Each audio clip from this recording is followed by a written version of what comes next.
안녕하세요. 얼마 전 남편과 이혼한 30대 여성입니다. 부부 사이에 가장 중요한 건 믿음이라고 생각하는데 남편이 그걸 완전히 박살내버렸거든요. 남편은 그럴 의도가 아니었다 하지만 사람 마음이라는 게 한번 깨져버리니까 다시 붙이기가 참으로 어려웠어요. 무슨 노력을 해도 붙을 것 같지도 않았죠. 남편하고는 가게 손님의 소개로 만났습니다. 어디서부터 어떻게 설명해야 할까 싶은데 저는 아버지 얼굴을 한 번도 뵌 적이 없어요. 친정어머니가 저를 임신하고 얼마 지나지 않아 다른 여자가 생겼다며 집을 나갔다고 들었거든요. 그리고 이후로 한 번도 엄마나 저를 보러 온 적도 없었다고 하니 그냥 아버지한테 나는 없는 것보다 못한 존재였나 보다 하고 생각할 뿐입니다. 그리고 이런 이야기를 하면 사람들은 제가 많이 슬프겠다고 지레 짐작하던데 솔직히 그렇지만도 않아요. 아주 어렸을 때야 아버지가 없다는 건 불쌍한 거라고 생각해서 막연히 슬프기도 했었는데 나이를 좀 먹고 나니까 애시당초 나한테 존재하지도 않았던 사람 때문에 슬퍼할 이유가 없더라고요. 다만 그럼에도 불구하고 어떻게든 아버지의 빈자리를 채워주시려던 어머니가 안타깝고 불쌍하긴 했었지만요. 아무튼 아버지의 빈자리를 어머니는 특유의 억척스러움과 성실함으로 채워나가셨어요. 그래서 저도 그런 어머니를 힘들게 하면 안 된다는 생각에 일찍이 철이 들었죠. 어머니의 보람이 되고자 열심히 노력한 끝에 대학도 몇 손가락 안에 드는 곳으로 진학했고요. 하지만 불행은 제가 대학교 3학년이던 해 찾아왔습니다. 평소보다 늦은 퇴근을 하시던 어머니가 교통사고를 당하셨거든요. 게다가 어쩌다 사고가 났는지를 알게 되곤 정말 눈이 돌아가는 줄 알았어요. 운전자는 제 또래의 여자였는데 바닥에 떨어진 핸드폰을 주우려다가 브레이크 대신 악셀을 밟았다나요? 그래서 제 신호의 횡단보도를 건너가시던 저희 어머니가 그렇게 황망하게 세상을 떠나게 되신 거죠. 병원에 도착했을 땐 이미 의식이 없으셨고 손 써볼 방법이 없다고 하대요. 미치겠더라고요. 운전자가 미안하다고 사과하러 찾아오긴 했었는데 사람으로도 안 보였던 게 사실이에요. 아무튼 그렇게 돌아가셨습니다. 그리고 어머니가 운영하시던 호프집과 아파트를 제가 받게 되었죠. 곳곳에 어머니의 손길이 닿지 않은 곳이 없는 소중한 공간들. 그래서 당장은 정리할 엄두가 안 나더라고요. 어머니가 돌아가신 이후로 저는 정말이지 세상에 저 혼자 남은 기분이었습니다. 다행히 어머니를 알고 지내던 많은 분들이 저에게 기운내라며 격려를 해주셨지만 그 어떤 사람의 무슨 말로도 채워지지 않는 아픔과 공허함이 있었죠. 그리고 상황이 그렇다 보니 학교 공부도 무의미하게 느껴졌어요. 좋은 대학을 나와 좋은 직장에 들어가고 그러는 모든 게 어머니를 더는 고생시키지 않겠다는 제 나름대로의 목표가 있었기 때문이었는데 이제 그 어떤 것도 의미가 없는 기분이었달까요? 그런데 이때 저랑 친하게 지내던 친구 한 명이 그러면 어머니가 하시던 호프집을 제가 대신 해보는 건 어떻겠냐입니다. 몸을 쓰는 일을 하고 정신없이 바쁜 하루하루를 보내다 보면 어머니에 대한 그리움도 좀 줄어들 수도 있고 마음의 안정도 참을 수 있을 거라면서요. 그리고 그 친구가 나는 그랬어 하는데 생각해보니 제 친구는 저보다 더 이른 나이에 아버지를 잃었거든요. 마찬가지로 갑작스러운 사고가 이유였고요. 그래서 그런 친구가 하는 조언이라면 뭐랄까? 인터넷이고 어디고 돌아다니는 뜬구름 잡는 조언들보단 훨씬 그럴듯하게 들렸죠. 그래서 어머니가 돌아가시고 한 달 만에 호프집을 다시 열었습니다. 저희 어머니는 같은 곳에서 13년을 장사하셨고 그렇기에 가게가 다시 열렸을 때 정말 많은 분들이 찾아주셨어요. 그중에는 저희 어머니의 비보를 접하신 분도 있었지만 그렇지 않은 분들도 계셨는데 어쨌든 제가 어머니의 딸인 걸 알고 이런저런 이야기들을 하시니 그것만으로도 왠지 좀 위로가 되는 듯하대요. 특히나 저는 몰랐던 어머니와의 추억을 늘어놓으시는 손님분들과 대화를 나누다 보면 어머니가 얼마나 좋은 분이었는지 다시금 알 수 있었죠. 그리고 그렇게 제가 호프집 운영을 해나간 지 4년쯤 되던 해 어머니 생전에 가깝게 지내셨다는 나이가 지긋하신 어떤 한 여사님이 저한테 좋은 사람을 소개시켜주고 싶다 하셨습니다. 그리고 사실 그런 제안은 처음이 아니었기에 제가 아니라고 괜찮다고 몇 번이나 사양했는데 여사님께서 얼마나 고집을 부리시던지요. 그래서 더 거절했다간 오히려 서로 불편해질 것 같아 어쩔 수 없이 알겠다 했는데 그렇게 소개를 받은 사람이 바로 남편이었습니다. 남편은 회사를 다니셨다는 아버님과 평생을 전업주부로 지내셨다는 어머님을 둔 남자였고, 아래로는 2살 터울이자 저와는 동갑인 여동생이 있었어요. 중소기업에 다니고 있다고 했고, 주말엔 주로 혼자 영화를 보러 가거나 가끔 볼링을 친다고 했죠. 그리고 여기까지 알게 됐을 때도 솔직히 저는 아무 생각이 없었습니다. 마음에 들고 말고는 아예 생각해보지도 않았고, 그냥 아 그렇구나 하는 수준이었달까요? 그런데 남편은 어쩌다 제가 혼자 장사를 하게 된 건지, 언제까지 혼자 장사를 할 건지, 장사를 하는 게 뭐가 장점이고 뭐가 단점인지 저한테 궁금한 게 정말로 많아 보이더라고요. 그리고 어떻게 들릴지 모르겠지만 저에 대해서 끊임없이 궁금해하는 남편이 좀 고마웠어요. 진심으로 저를 신경 써주는 것 같았거든요. 지금 생각해보니까 사람을 상대하는 일을 하면서도 사람이 그리웠던 거 아닌가 싶기도 해요. 아무튼 저는 그런 남편에게 결국 마음의 문을 열었고 그렇게 저희는 연애를 시작했습니다. 그리고 1년 남짓의 연애 끝에 남편이 먼저 결혼 이야기를 꺼냈죠. 그런데 막상 결혼 준비를 시작하니까 남편이 가진 게 너무 없었어요. 솔직히 만나는 동안 이미 어느 정도는 눈치를 채고 있었지만 제 예상보다도 훨씬 사정이 빠듯했거든요. 뿐만 아니라 시부모님도 노후 준비라곤 전혀 되어 있지 않으셨습니다. 당신들 말로는 2발 뻗고 잘 집 있고 잘 키운 자식이 2이나 있는데 뭐가 걱정이겠냐 하셨지만 제3자인 제가 보기에는 어쩌려고 저러시나 싶었달까요? 하지만 제가 그럼에도 불구하고 남편과의 결혼을 결심한 건 남편과 처음 연애를 시작했을 때와 마찬가지로 시부모님의 마음 씀씀이가 감사했어요. 이제 당신들이 제 부모가 되어줄 거니 저더러 아무 걱정 말라고 하셨거든요. 그리고 저는 이번에도 순진하게 그 말을 철석같이 믿었고요. 한편 결혼할 때 시댁으로부터 받은 건 어머님이 당신이 아끼던 거라며 주신 진주 귀걸이 한 쌍이 전부였습니다. 이것도 알고 보니 돈 5만 원도 안 되는 모조 진주였지만 심지어 아끼시던 것도 아니고 금은방에서 뭐 사시고 서비스로 받으셨다나요. 말은 안 했지만 얼마나 황당하던지요. 아무튼 그래도 결혼 생활을 시작하고 한동안은 행복한 시간의 연속이었습니다. 부모가 되어주시겠다던 시부모님은 제 예상과는 달리 그다지 저를 따뜻하게 품어주시진 않으셨지만 그때만 하더라도 그건 제가 부족해서 그런 거라고 더 잘하면 해결될 문제라고 생각했어요. 그리고 남편은 연애 때만큼은 아니었어도 여전히 저에게 잘해줬으니 솔직히 이 정도면 행복한 거라고 믿었고요. 하지만 행복은 오래가지 않았습니다. 진작부터 남편에게 호프집에 합류하고 그런 건 안 된다고 몇 번이나 말을 해뒀었음에도 불구하고 언젠가부터 남편이 회사 일이 힘드네 어쩌네 하더니 급기야는 호프집을 하나 더 내서 여기는 제가 관리하고 2호점은 자기가 관리하고 그러면 어떻겠냐는 얘기를 꺼냈거든요. 그리고 2호점을 열게 되면 신우 용돈 벌고 시부모님도 나와서 일을 하실 수 있으니 2분 노후에도 도움이 되네만 해 아는데 솔직히 2호점이나 마나 가게도 돈이 있어야 여는 거잖아요.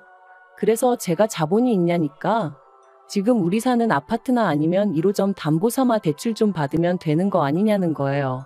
그래서 그게 무슨 소리냐 하고 대충 웃어넘겼습니다. 짜증낼 가치도 없다고 생각했거든요. 그런데 남편은 이후로도 정말 3, 4일에 한 번은 출근하기 싫래. 회사 일이 힘들어 두드러기가 나네 어쩌네 별소리를 해가며 자기도 저처럼 사장소리 들어가며 일을 하고 싶다. 그리고 그럴 때마다 저는 남편을 어르고 달래느라 정신이 없었죠. 사실 지금 같으면 헛소리 좀 하지 말라고 화라도 냈을 텐데 그때는 힘들다는 사람을 몰아붙인다는 게 저도 힘들었던 때가 있었고 또 어쨌든 제 유일한 가족이었으니까요. 그래서 어떻게든 최대한 마음 상하지 않는 쪽으로 이해시키려고 했던 거예요. 그러다 또 그날도 남편이 할 이야기가 있다며 운을 띄웠습니다. 저는 또 그놈의 2호점 타령인가 싶어서 벌써부터 진저리가 나고 있었고요. 그런데 남편은 뜻밖에도 신우 이야기를 꺼냈습니다. 참고로 제가 저랑 신우를 비교하자는 것도 아니고 제가 신우보다 낫다 뭐 이런 이야기를 하자는 건 더더욱 아니에요. 하지만 저희 신우 참으로 답이 안 나오는 사람입니다. 가진 거라곤 대학 졸업장 그거 하나가 전부였고 이후로는 매번 이런저런 핑계를 대까며 하다못해 아르바이트조차 6개월 이상 하지를 못한다고 들었거든요. 제일 오래 한 게 복권 파는 곳이었는데 그나마 거기는 4개월을 넘겨서 시부모님이 드디어 정신 차렸나 하고 무척이나 좋아하셨다는 얘기가 있을 정도였으니. 그런데 남편이 그 신우를 저희 호프집에서 아르바이트생으로 좀 써주면 안 되냐대요. 아무래도 자기가 보기에 자기 동생이나 또 많이 가리고 그러니까 아는 사람 가게에서 일하면 좀 낫지 않을까 싶다면서 말이죠. 그리고 저는 솔직히 내키지 않았던 게 사실이에요. 그렇지만 남편한테 싫다고 하자니 너무 인정머리가 없어 보일까봐 걱정이 되기도 했고, 그래서 자의반타의반으로 알겠다고 했어요. 이번 일을 계기로 저와 남편의 사이가 개선되길 바라는 마음도 있었거든요. 그리고 그렇게 출근을 시작한 신우는 의외로 성실한 모습을 보였습니다. 특히나 아르바이트생들이라면 누구나 꺼려할 주방 일을 피하지 않았죠. 다만 설거지를 하면서 내리 접시를 깨먹고, 칼질은 전혀 할 줄 몰랐기에 어쩔 수 없이 주방 이모님 보조 정도밖엔 해내지 못했지만요. 그래도 처음부터 큰 기대를 가지고 있던 건 아니었기에 그러려니 하고 넘겼습니다. 월급도 하는 일에 비해 넉넉히 챙겨줬어요. 제가 손이긴 해도, 나이가 동갑이긴 해도 괜히 뒤에서 쓸데없는 소리 나올까 싶어 일하는 동안에는 꼬박꼬박 존대해줬고요. 그런데 그럼에도 불구하고 그렇게 제 뒤통수를 칠 줄은 몰랐네요. 저희 가게에서 아르바이트를 한 지 딱 3개월 됐을 때 신우가 자기 이제 그만 나오겠다 통보를 해왔습니다. 솔직히 호프집이 뭐 평생 직장도 아니고 하물며 신우였으니 관둔다는 말이 이해가 안 되는 건 전혀 아니었지만 그래도 3개월 만에 그렇게 나오니 좀 당황스러웠죠. 그래서 혹시 이유가 뭐냐니까 자기도 자기 사업을 좀 해볼까 한다길래 더는 붙잡지 않았어요. 오히려 응원을 해줬죠. 왜냐면 그때만 하더라도 그 사업이 저희 가게에서 100m 거리에 호프집을 새로 낸다는 뜻인 건 상상도 못했으니까요.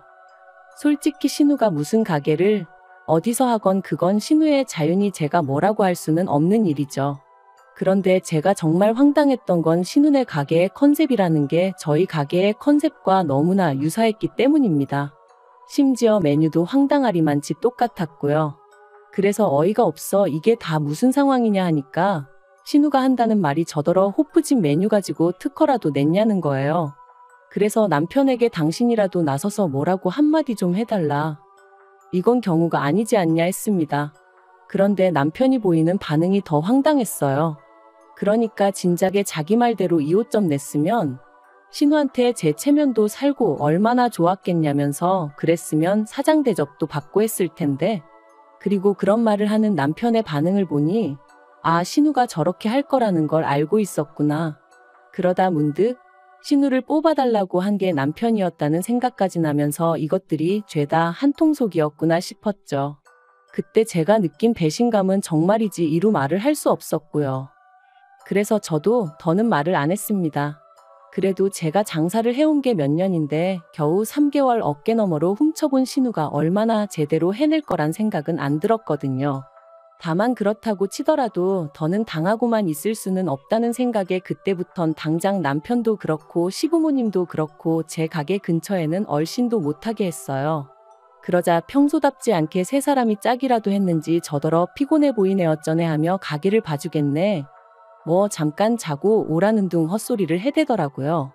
하지만 정말이지 피곤해서 맨바닥에 쓰러질지언정 제가 쌍코피를 흘릴지언정 이제 가게에는 한 발자국도 못 들이게 할 생각이었습니다. 또 한편으론 손님들에게도 제 속상한 사정을 털어놓았어요. 그래도 친정어머니 때부터 오랫동안 찾아주시던 분들이셨기에 저에게는 이모 같고 삼촌 같은 분들이 많았거든요. 그리고 제 예상대로라고 해야 할지 다들 당신들 일처럼 어이없어 하시고 화도 내주시고 그리고 그중 몇몇 분은 직접 신우네 가게에 찾아가서 그렇게 사는 거 아니라고 저 대신 호통도 쳐주시고 그러셨던 모양이에요. 신우가 전화로 명예훼손이라며 저를 고소하겠다고 난리도 아니었거든요. 하지만 그게 끝이 아니었습니다. 신우 생각에는 제가 내는 음식 맛을 흉내내는 게 별거 아닐 거라고 생각했나 본데 사실 저에게는 주방 이모님에게도 알려주지 않았던 저희 친정어머니만의 양념장 배합이 있었죠. 그러니 신우는 죽어도 제 음식 맛을 따라할 수 없었고요. 그러니 뭐 막말로 지가 저를 무슨 수로 이길 수가 있었겠어요. 결국 이래저래 인심 잃고 맛도 없으니 손님이 찾아줄 리 만무했고 그렇게 6개월 만에 가게 다 망하게 생겼다며 곡소리가 들려왔습니다. 그리고 그제서야 남편이 다시 한번 저에게 그러지 말고 좀 도와주라며 이러다 시부모님은 물론이고 자기까지 다 망하네 어쩌네 그러대요. 그래서 제가 그게 무슨 소리냐니까 한숨을 푹 쉬더니 실은 시부모님은 시부모님대로 자기는 자기대로 대출을 받아서 돈도 보태줬답니다. 자기는 정말 제 호프집 2호점을 차리는 심정으로 그랬다면서 말이죠. 어이가 없더라고요. 저랑 상의를 한 것도 아니면서 꾸역꾸역 2호점 타령을 해대는 꼴이라니. 그래서 그게 나랑 무슨 상관이냐 했습니다. 다들 한통속으로 내 뒤통수를 쳐놓고서 이제 와서 뭘 도와달라는 거냐고 다 같이 망하던지 어떻게 되던지 난 모른다 했죠. 그리고는 지난 6개월 동안 준비해왔던 이혼 서류를 꺼내 남편 얼굴에 집어던졌습니다. 이거나 먹고 떨어지라면서요.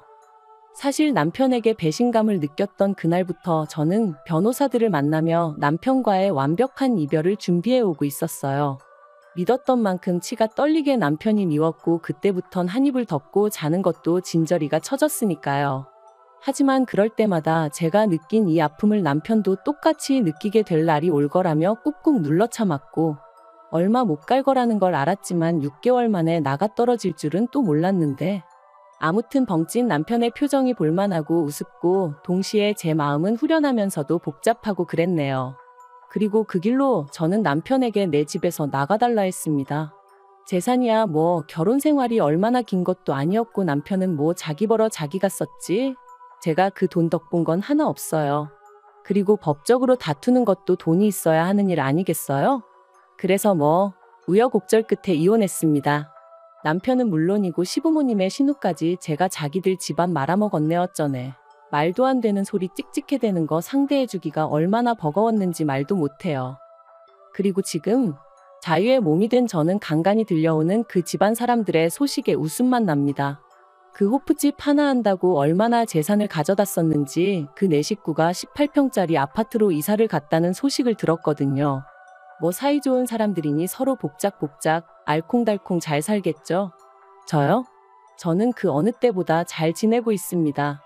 비록 이렇게 혼자가 된 저를 하늘에 계신 어머니가 보시면 어떤 마음이실지 그 생각을 하면 죄송스럽기도 하고 그런데 그래도 결국 이해해 주시고 계실 거라 믿어요. 그리고 앞으로는 제가 어느 구덩이에도 빠지지 않고 제 갈 길을 묵묵히 갈 수 있도록 이끌어 주시리란 것도요.